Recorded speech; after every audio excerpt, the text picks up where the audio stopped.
Outline.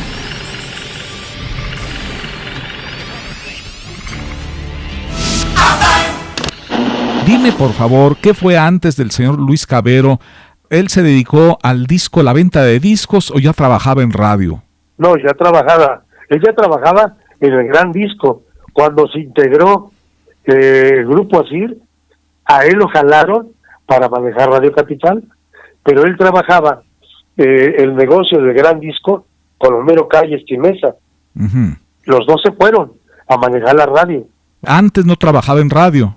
Pues de que yo tengo conocimiento, creo que fue operador, él y Homero Calles y Mesa, operadores de 620 y creo que de Radio Centro.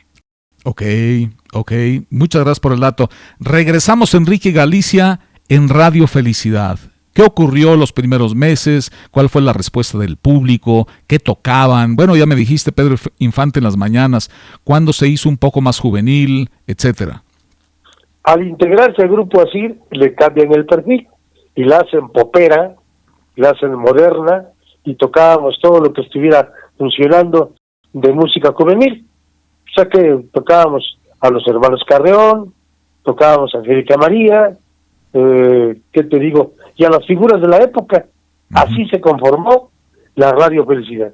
Uh-huh. Oye, ¿y FM no tenían en aquel entonces? No. La situación del combo se utilizó después, Jaime. Sí, Pasaron claro. Pasaron muchos años. Tú tenías la concesión de AM y ahí te seguías. Uh-huh. Pero en Asir no había FMs en ese momento. Había una FM que era del ingeniero Solís, y entonces él fue y la ofreció porque era independiente y se integró a las 3 de AM y la primera FM, uh-huh, que es la que te comento. ¿Y el nombre? No me acuerdo el nombre, mano. Bueno, luego lo ponemos, lo investigamos, tratamos de investigarlo. ¿Y cuántos años estuviste ahí en Felicidad? En Felicidad estuve del 66 al 68. Uh-huh. Y del 68 me llama don Paco Ibarra a integrarme a la dirección artística del Grupo Asir Provincia. Sí. Eran 180 estaciones desde Tijuana hasta Tapachula. Hoy son muchísimas, entonces, ¿no? No, hombre, me tocó viajar como húngaro en aquel entonces en autobús, porque no había billete para que nos pagaran avión. Uh-huh. Y entonces lo mismo estaba yo checando estaciones en Tijuana, las estaciones de Mario Enrique Mayans, o las estaciones de Mexicali, o me iba yo a Tecate o a Ensenada. Uh-huh. Tu labor era llegar como locutor y como programador o director artístico y andar de la seca a la meca. ¿Revisabas, asesorabas la programación, etcétera? Exactamente. Y ya íbamos desde México asesorados porque se hacía un estudio socioeconómico de cada plaza. Uh-huh. Y tenías tú que checar la competencia y cómo pegarles. Cuando estaba estructurado el proyecto, llegabas a la plaza a grabar todo, matrizarlo, y a las 6 de la mañana lanzar el nuevo perfil musical, la nueva plataforma. Y cada emisora, de lo que te acuerdes, la mayoría de las emisoras, ¿conservaban su nombre original de la población o ya les ponían Felicidad, Capital, etcétera? En un principio se utilizó lo que había registrado el señor Ibarra, que era Radio Capital, Radio Felicidad, Radio Amistad, ya la dije. O sea, los nombres que ya teníamos en las radios de la capital, uh-huh, se volvieron a repetir en provincia, dependiendo, porque algunas radios, unas eran propias y otras eran representadas. Uh-huh. Cuando eran representadas, no te permitía el concesionario. Entonces seguíamos manejando el perfil que tenían, solamente los asesorábamos y los visitábamos para darle una actualización a toda su programación, hablar con los locutores, sí, qué tipo de estilo queríamos que transmitieran, porque en aquel entonces cada quien llegaba, había un locutor en Torreón que decía que llegaba, así era el dicho, cada quien llegaba con su apilo de discos y tocaba lo que quería, y les dijimos, ahora a partir de que Grupo ASIR era responsable de ventas y programación, el estilo es así. Aquí hay un ritmo de corte, el locutor va a decir esto, en aquel entonces no había cartucheras, había solamente discos de 78 que tenían grabado todo, se grababa en una Ampex. Eran tiempos de prehistoria, pero sí, ya sí. con la inclusión de las cartucheras, el trabajo de cabina se simplificó. Ya grababas todo y apretar botones. Cuando hacías gira a partir del 68, 69, en la inmensa mayoría de las estaciones fuera de la Ciudad de México, ¿no había cartucheras todavía? En algunas partes no. Ah, ok. No. En algunas no. No.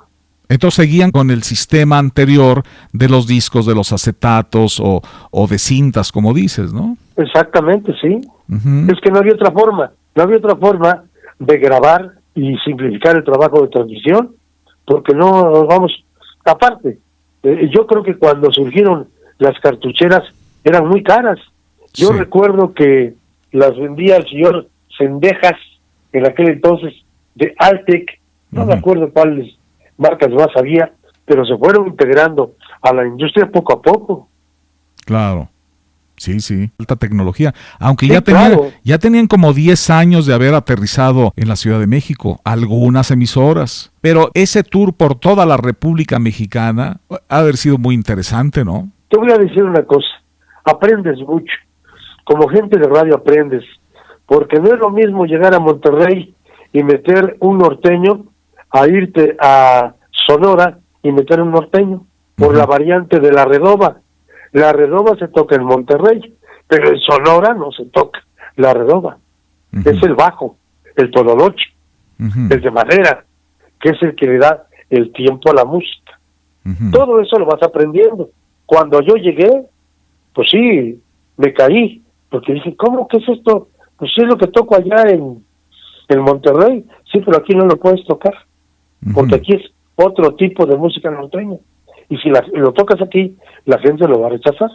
Y digo, cuando trabajas en radio, lo que pretendes es ganar audiencia. Sí. Así es. Vamos a poner en pausa ese tour por la República. Es que acabas de mencionar algo muy importante, pero para el radio de hoy, donde hay una gran tendencia, primero a las estaciones de contenido hablado noticioso, pero lo voy a dejar un poquito eso también en pausa. Y las musicales, hay un dominio, por lo menos en la Ciudad de México, de las estaciones llamadas gruperas. En la República hay exceso de estaciones gruperas. Yo siento que está exagerada las estaciones dedicadas a los grupos. ¿O cuál es tu opinión al respecto? Yo creo lo siguiente. Con respecto de mis colegas actualmente, cuando yo dejé el Grupo ASIR, empezaban a meter gente, el sobrino del señor Ibarra, que no sabía de radio, más que lo encendía y se oía música. Y los cuadros jerárquicos tampoco sabían de radio. Y para estar en este negocio, Jaime, hay que tener alma, corazón. No hay que hacerlo como el carrizo, ser huecos. Si tú la radio la vas a manejar, digamos, en Toluca, y hay muchas gruperas, pues ya no metas otra grupera. O métele grupero con tropical, o métele grupero con baladas, o sea, intercalar para cubrir más gustos. Y independientemente, yo fui director artístico y me tocó el tiempo. No quiero hablar de más, pero estuve en la radio y estuve en el disco, en los dos cachetes. La gente del disco acostumbró a la gente de la radio a te llevo el disco, pues no eran los únicos promotores, había muchos promotores. Entonces, si llegaba tu disco y querías meterlo, primeramente que lo oyera el programador o director artístico, pues le metías dinero. Ese dinero, esa payola, fue la que malió toda la industria. Porque ahora tocan grupero todos, desde Banda Max a todas la Z y la Qué Buena, porque les están payoleando la música. Entonces, la están metiendo, Jaime, con calzador. Ya no toman en cuenta el gusto del público, del radioescucha. Meten lo que deje porque es billete. Si me preguntabas, ¿por qué gruperas? Porque hay un interés económico. La payola. Sí, gracias, Enrique. ¿Qué ocurrió después de ese gran tour por toda la República Mexicana? Bueno, pues llegó un momento en que yo tuve oportunidad de irme a trabajar con el señor Rogelio Azcárraga. Tú sabes cómo somos la gente del medio. Estás en un lugar, te ofrecen otro lugar mejor pagado y te vas. Me fui a Organización Radiofónica Orfeón, o Grupo Oro actualmente, o Radio Fórmula. Me fui a trabajar con Rogelio Azcárraga y Ernesto Guerrero, al que le decíamos el Caperuso, que fue operador en 620, con Luis Terrazo, y estaba manejando radio allá en Grupo Oro, y me fui a trabajar con ellos. ¿Pero qué estación era? ¿Qué estación era? Eran varias. Estaba la SM, la RH, XCB, MP, no me acuerdo cuál más. Eran 5 estaciones. Sí. En Doctor Río de la Rosa, 182, el edificio que se cayó en el 85. Sí. Ahí estuviste a principios de los 70s, entonces. 72 y 74, algo así. Oye, tu tour también está muy interesante, ¿eh? Fíjate, ya vamos en muchas estaciones del cuadrante, ¿eh? Entre plática y plática, risa y risa, ya estás ahora en Grupo Oro. Sí. ¿Y ahí qué pasó? ¿Qué ocurrió? ¿Cuántos años? Pues lo más interesante que te puedo platicar, y que fue una experiencia enorme, cuando entré a XCB, había un gran amigo, y tuyo amigo, Linares, Eduardo Linares, el pulgarcito, y me dijo, hay un hueco para cubrir turno en XCB, ¿quién se avienta? Y le dije, voy. ¿Seguro, Galicia? Sí. Y me fui a XCB. Ahí aprendí a manejar la correspondencia. No había como ahora el internet, no había la repercusión de señal. Para cuando te llegaban cartas de Sonora, de Chicago, de Nueva York, que se oía en estación, porque había un programa muy importante, Serenata XCB. Serenata XCB, con el puro nombre, un amigo mutuo, Bolívar Domínguez, se le ruedan las lágrimas, ¿eh? Uy, olvídate. Y ahí pasaron muchas voces. Yo fui de los que menos duró, pero que tuve la oportunidad de abrir cartas, de leer todo lo que decían, que nos estaban escuchando, que querían que, por decir, el martes saludáramos a la familia Godínez, y al papá y a la mamá. ¿Y qué crees? Dentro del sobre ponían de aquellos billetes de 5 pesos para presionar el saludo y la mención en Serenata XCB. ¡Qué recuerdos! Saber que te escuchan lejos del DF. ¡Qué hermoso! Es un detalle muy simple y muy valioso lo que estás platicando, Enrique. La hermosa radio. Sí, y creo que esa costumbre de mandar las cartas continúan en muchas estaciones, en algunas ciudades de algunos estados, me lo han comentado, llegan los saludos con algunos incentivos económicos en carta. Siguen llegando. ¿Sabes qué es lo más importante, Jaime? Saber que la persona que te mandó la carta te está escuchando. Sí. Y desea que lo saludes. Para uno como comunicador es un halago saber que la familia González nos escucha en Torreón, que nos escucha en Acayuca, en Veracruz. Eso es hermoso. Sí. Saber que... Muy valioso. Que tú llegas con un saludo y haces feliz a la gente. Eso es hermoso. Fíjate que sí, yo estoy completamente de acuerdo, y sobre todo lo que mencionaste hace un momento, de que se trata de humanos y se trata de corazón.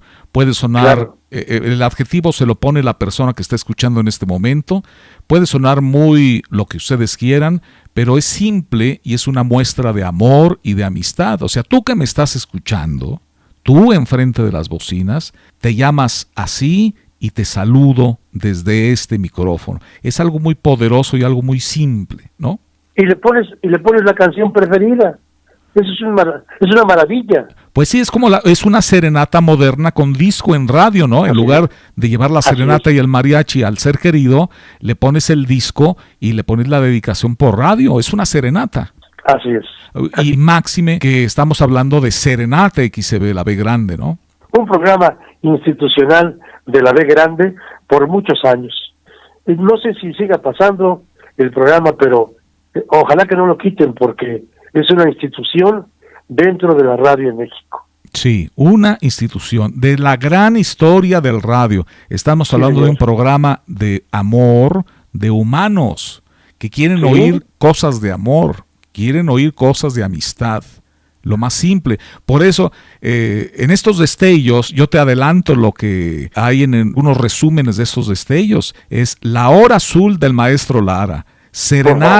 Serenata XCB, la B Grande de México. Sí, señor. La Hora de los Novios de Radio Variedades. Uy, por favor. Con esa trilogía tan simple y tan poderosa, estamos hablando de humanos que quieren escuchar amor. Sí. Y de amistad, ¿no? Y ya no se estila, Jaime. Perdón por volver a meter el golpe, pero es desastroso que ahora la gente prefiera que el Panda les ofenda y les diga improperios y les estén oyendo. Eso no es radio, eso no es comunicar, eso es ofender, es agredir. Pero como decía el Panda, mi cuate Zambrano, ¿qué quieres que haga? Si me paga Rogelio por hacerlo, pues lo voy a seguir haciendo. Y lógico es, el mismo empresario hace que esto se corrompa. ¿No te parece? Pues sí, la solución es... Te da rating, pero... La solución es hacer una gran restricción, evitar la tentación y cerrar esa ansia de más ingreso, ¿no? Porque ya no hay la actividad de una monitora que había en comunicaciones hace muchos años. El locutor Juan Godínez, que dijo, hijo de... ¿Quién es? Se llama el señor Juan de los Palotes, la licencia es al número tal, trabaja en Radio X, mándenlo llamar, porque el señor, si vuelve a cometer ese improperio, lo cancelamos y no vuelve a trabajar en radio. Ya no, Jaime. Ahora cualquier hijo de familia abre el micrófono y ofende. Eso es la cultura de un pueblo y desgraciadamente estamos quedando en el peor de los ridículos. Te estás yendo a las sugerencias finales. Mejor me regreso y te voy a pedir algo. Voy a hacer una inserción, me voy a ir atrás en el tiempo de esta entrevista para pedirte un gran favor. Vamos a regresarnos a Radio Felicidad. Te voy a pedir un favor. ¿Cómo anunciabas en Radio Felicidad? Haz de cuenta que vas a anunciar una canción, el eslogan, el nombre de la estación. ¿Cómo anunciaba Enrique Galicia en ese 1966 en Radio Felicidad? Pues voy a tratar de acordarme porque hace muchos ayeres. Y continuamos, amigos, a través de Radio Felicidad, en el 1180 de tu radio, la voz de Angélica María, que les canta Ámame. Es todo. Ah, ¿así lo anunciabas? Sí. Oye, formidable. No, sí me hiciste viajar. Sí me hiciste viajar. A ver, regálame una toma 2, por favor, pero ahora, 10 años, casi, no, 7 años después, en la B Grande. Ay, Dios mío.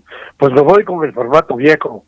Porque entraba un puente musical hermoso, sobre el puente ibas tú, estás escuchando Serenata XCB a través de XEB, la B Grande de México, Canal Libre Internacional desde la Ciudad de México. Subía el puente, bajaba y empezabas a leer. Esta noche vamos a saludar cordialmente a los amigos de la familia Pérez, que nos escuchan en Toluca, Estado de México, hacen llegar esta misiva y quieren que saludemos a toda la familia y les dediquemos una canción de Pedro Vargas. Hasta ahí nomás. Formidable, gracias Enrique. Muchas gracias. Formidable, formidable. Bueno, entonces estamos en Grupo Oro, estamos a mitad de los 70s. ¿Qué pasó con Enrique Galicia? Enrique Galicia conoce a Genaro Álvarez, oye, a Nacho Morales. Genaro Álvarez, tan buena persona, muy buen amigo, sí. Y Nacho Morales, que yo conocí en discos Firme Rap, él fue el promotor de una canción que llegó de España, La Balada del Vagabundo. Sí. Nacho Morales fue mi jefe y él fue el primer promotor empresario que llegó a radio y dijo, ¿cuánto porque la toque? Para que quede como historia, y no es mentira.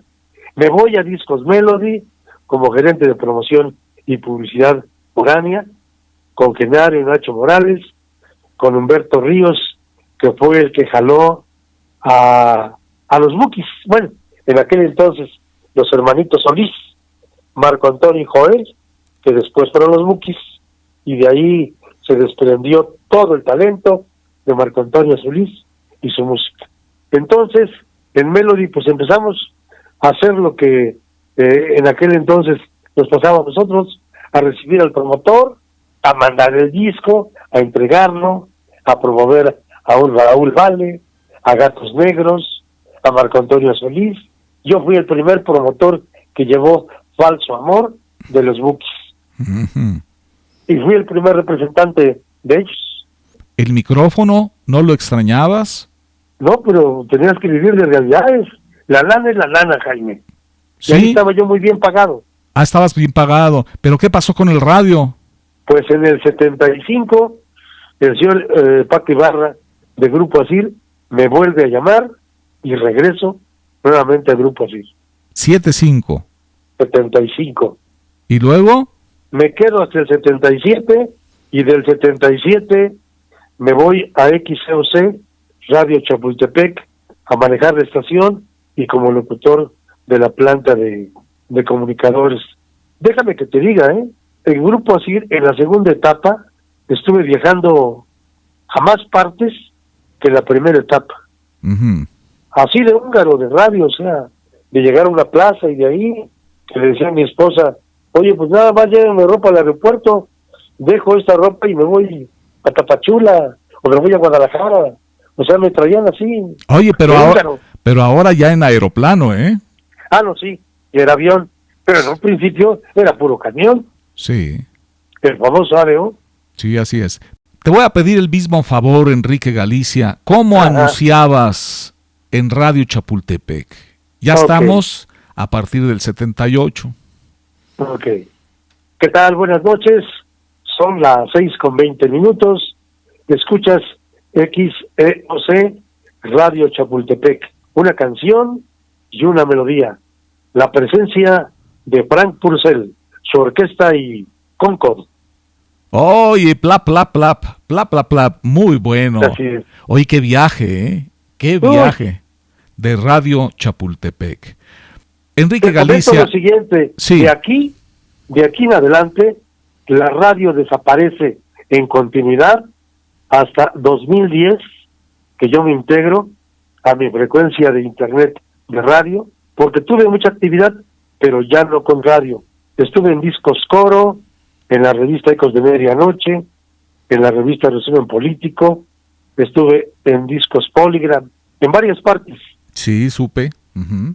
Y ya en el 2010 me integro a mi negocio, que es un estudio de grabación, la revista Sonidisco, y de Sonidisco vinculo el nombre a la frecuencia que tengo actualmente, que es Sonidisco Radio Musicalísima, en www.sonidiscoradio.com.mx.